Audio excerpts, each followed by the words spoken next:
పెంచాలి. అంతేకాదు మరొక విషయం కూడా మనం దృష్టిలో పెట్టుకోవాలి.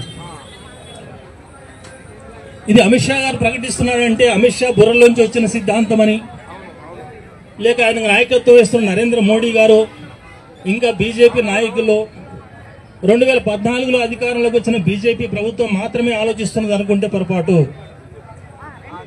బీజేపీ రక్తంలోనే ఆ సిద్ధాంతం ఉన్నది. గతంలో వివిధ ప్రభుత్వాలు రాజ్యమేలుతున్నప్పుడు, అక్కడక్కడ ఎన్కౌంటర్లు జరుగుతున్నప్పుడు కమ్యూనిస్టులుగా మనం ఒక మాట చెప్పేవాళ్ళం. ప్రజల్లో ఉన్న అశాంతిని, అసంతృప్తిని ఆసరా చేసుకుని ఉద్యమాలు వస్తున్నాయి, లేక సాయుధ ఘర్షణలు వస్తున్నాయి. కాబట్టి సాయుధ ఘర్షణని, సాయుధ తిరుగుబాట్లను కేవలం శాంతి భద్రతల సమస్యగా, తుపాకులతో పరిష్కారం అయ్యే సమస్యగా మాత్రమే చూస్తే తప్పు.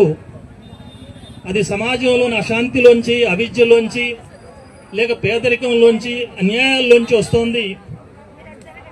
కాబట్టి ఉగ్రవాద సమస్య పరిష్కారం కావాలంటే అది రాజకీయ పరిష్కారం కావాలి. సమాజంలో అలజడికి కారణమవుతున్న మూల సమస్యల పరిష్కారం కోసం ప్రభుత్వం పూనుకోవాలి. అందుకే ఇందాక చంద్రకుమార్ గారు చెప్పినట్టుగా మీరు అంతం చేయాల్సింది మావోయిస్టులను లేదా ఇంకొకళ్ళనో కాదు, ప్రశ్నించే వాళ్ళనో కాదు. అంతం చేయాల్సింది ఆ ప్రశ్నకు మూలంగా ఉన్నటువంటి అసంతృప్తిని, అంతం చేయాల్సింది ఆ ప్రశ్నకు మూలంగా ఉన్న పేదరికాన్ని, అంతం చేయాల్సింది ఆ ప్రశ్నకు మూలంగా ఉన్నటువంటి రాజ్య అహంకారాన్ని. అది అంతం చేయడానికి మీరు చిత్తశుద్ధితో, రాజకీయ సంకల్పంతో ప్రయత్నం చేస్తే ఈ దేశంలో అలజడికి ఆస్కారం ఉండదు. అలజడి కాదు, ఈ పేదరికాన్ని నిర్మూలిస్తే ఈ కమ్యూనిస్టుల అవసరం కూడా ఉండదు. మీ కమ్యూనిస్టులు అంటే ద్వేషం ఉంటే, కమ్యూనిస్టులు అంటే కోపం ఉంటే ఈ దేశంలో కమ్యూనిస్టులు ఎర్రజెండా లేకుండా ఉండే ఉపాయం కూడా నేను చెప్తాను. కమ్యూనిస్టులు ఎందుకున్నారు, కమ్యూనిస్టులు ఎందుకు పుడుతున్నారు, కమ్యూనిస్టులు ప్రశ్నించే ఆ దమ్ము ఎవరిస్తున్నారు? ప్రజల్లో ఉన్న అశాంతి ఇస్తోంది, ప్రజల్లో ఉన్న కష్టం ఇస్తోంది, ప్రజలకున్న కన్నీళ్లు ఇస్తున్నాయి. ఆ ప్రజల కన్నీళ్లు, కష్టాలు, సుఖశాంతులు వచ్చే విధంగా మీరు మార్చగలిగితే కమ్యూనిస్టుల అవసరమే ఉండదు. మీరు తుపాకీ పట్టాల్సిన అవసరం ఉండదు. మిమ్మల్ని కూల్చే తుపాకులు మేము పట్టాల్సిన అవసరం ఉండదు. ఆ పేదరికాన్ని పరిష్కరించే దమ్ము, ధైర్యము, సిద్ధాంత స్పష్టత మీరు లేని దరిద్రులు కాబట్టి ఈ తుపాకుల యుద్ధం జరుగుతోంది అనేది మనం అర్థం చేసుకోవాల్సిన అవసరం ఉంది. అందరూ చెప్తారు మేము పేదరికం నిర్మూలిస్తాం, భూములు పంచుతాం, మహిళలకు హక్కులు ఇస్తాం. ఆనాటి నుంచి ఈనాటి దాకా ఎన్ని ప్రభుత్వాలు చూసాం, ఎన్ని ఎన్నికలు చూసాం, ఎన్ని ఓట్లు ఎంచుకున్నారు, ఎంతమందికి ఎన్ని ఇచ్చారు, ఇప్పుడున్న ప్రభుత్వాలు ఎన్ని ఇస్తున్నాయి, ఇవన్నీ అందరికీ తెలుసు. కాబట్టి మూలం అక్కడున్నది. ఆ మూల సమస్యను పరిష్కారం చేయకుండా ఈ పై పరిష్కారాల కోసం తాత్కాలిక అణిచివేతలతోటి, బెదిరింపులతోటి, హత్యాకాండతో అణుస్తాం అనుకుంటే చేతిని అడ్డుపెట్టి సూర్యకాంతిని ఆపలేరు, తుపాకులను అడ్డుపెట్టి ఉద్యమాలను అణచలేరు అనేది స్పష్టంగా మనం అర్థం చేసుకోవాలి. కాబట్టి కేంద్ర ప్రభుత్వం యొక్క ఈ స్వభావాన్ని మనం అర్థం చేసుకోవాలి. దీన్ని తీవ్రంగా ప్రతిఘటించి తీరాలి పౌర సమాజం. నేను ఇంతకుముందే చెప్పినట్టుగా ఇంతకుముందు ప్రభుత్వాలకు ఇది శాంతి భద్రతల సమస్య కాదు, రాజకీయ సమస్య పరిష్కారం చేయాలని చెప్తున్నాం. కానీ ఇప్పుడు బీజేపీ అధికారంలోకి వచ్చిన తర్వాత బీజేపీ స్వభావాన్ని బట్టి, దాన్ని నడిపించే ఆర్ఎస్ఎస్, దాని వెనుకున్న ఆర్ఎస్ఎస్ యొక్క ఫాసిస్టు సిద్ధాంతాలను బట్టి ఇంకొక విషయం మనం అర్థం చేసుకోవాలి. అదేంటంటే ఇది రాజకీయ పరిష్కారం కాదు, సైద్ధాంతిక యుద్ధం కూడా జరగాలి బీజేపీతో. సైద్ధాంతికంగానే వాళ్ళ యొక్క దుర్మార్గమైన ప్రతిపాదనతో ముందుకు వస్తున్నారు. అది హిట్లర్ సిద్ధాంతం, అది ముసోలిని సిద్ధాంతం, ప్రపంచంలో నియంతలందరూ అమలు చేసినటువంటి సిద్ధాంతం. ఆ సిద్ధాంతం ఏంటంటే తమ ప్రత్యర్థుల్ని పిచ్చి కుక్కలుగా ముద్ర వేసి కాల్చి చంపడం. అక్కడ నాజీలను చేసినా, ఇంకొకళ్ళని చేసినా, ఈ దేశంలో ముస్లింల పేరు చెప్పినా, పాకిస్తాన్ పేరు చెప్పినా జరుగుతున్నది అదే. ఒక శత్రువుని సృష్టించడం, ఆ శత్రువుని నిర్మూలించే పేరుతో సాధారణ ప్రజలను నిర్మూలించడం, ఇది బీజేపీ యొక్క ఎత్తుగడ. ఈ మత ఘర్షణలో, మత ఉద్రిక్తతలో, వైషమ్యంలో, ద్వేషంలో మన రోజువారీ అవసరాలు మర్చిపోతున్నాం. వాడు ఇస్తా అన్న నల్ల డబ్బు తెచ్చి ఇచ్చాడా లేదా అడిగే ప్రశ్న వెనక్కిపోతోంది. నువ్వు ఇస్తాన 2 కోట్ల ఉద్యోగాలు ఇస్తావా లేదా, ఇచ్చాడా లేదా అనే ప్రశ్న వెనక్కిపోతోంది.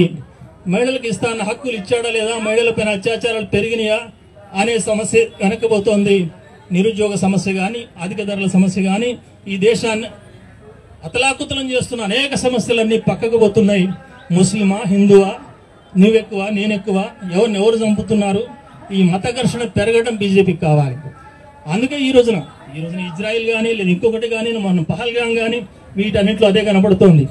పహల్గాంలో ఏం జరిగింది? అందరికి ఉన్మాదం ఎక్కింది. మనకి పాకిస్తాన్ మీద యుద్ధం చేయాలి, పాకిస్తాన్ ఓడించాలి. ఎందుకు ఓడించాలి? ఉగ్రవాదం కాబట్టి. ఆ ఉగ్రవాదుల జోలికి పోతున్నారా?